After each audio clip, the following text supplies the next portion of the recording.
Vidám arcokkal körülvéve még egy fogászati eljárás is elviselhető. A barátságos rendelő kialakítása számos szakorvos szerint igen fontos, hiszen így is mindenki nehezen szánja rá magát egy fogtömésre vagy egy foghúzásra. Nagyon nehezen jut el odáig egy beteg, hogy megszülessen benne az elhatározás, hogy egy fogászati kezelésen részt vesz. Sokszor hónapokig, évekig halogatjuk ezeket a problémáinkat, és nyilván rengeteg sok dolgunk van, tonyosulnak a feladatok, időhiányban szenvedünk, ráadásul ez még fájdalmas is, és pénzbe is kerül.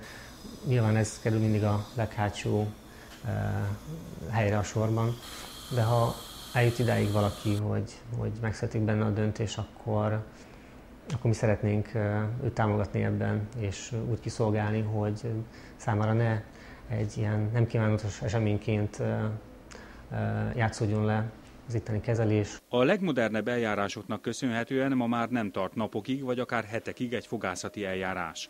A jól felszerelt rendelőkben másodpercek alatt elkészítik a röntgenfelvételt. Ma már egyre népszerűbb az 1 óra alatt elvégezhető fogfehérítés is, amely semmilyen kellemetlen érzéssel nem jár a mai technológiáknak köszönhetően. A fogfehérítéssel nem csak az volt a probléma, hogy luxusnak számít-e vagy sem, hanem egyszerűen nem voltak olyan metódusok, amik megbízhatók lettek volna, illetve hosszú távon tartós eredményt adtak volna. Ma már ez nincs így. Egyrészt léteznek már olyan anyagok, amik megbízhatók, nem károsítják a fogzománcot, másrészt tartósan is lehet számítani az eredményre.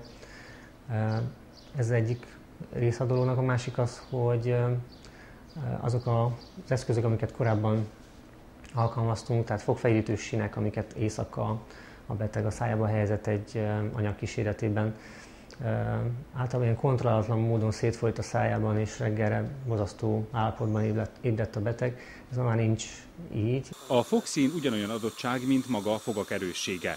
A fogak elvesztésének számos oka lehet, a pótlást azonban minél hamarabb el kell végezni. A rágó képesség visszaállítása ugyanis számos következményes betegségtől megóv. Míg korábban hetekig is eltartott egy-egy fog pótlása, ma már ez az idő is minimálisra csökkent. Az implantátumok megint egy ilyen misztérikus dolog veszik körül.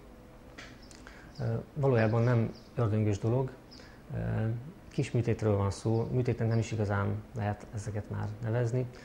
Ha a feltételek adottak, akkor gyakorlatilag nincs olyan páciens vagy olyan eset, hogy ne lehetne implantátumot használni, már ha erre szükség van. Tehát ha más megoldás nincs és fogpótlást nem tudunk készíteni a páciens számára, akkor jönnek szóba az implantátumok,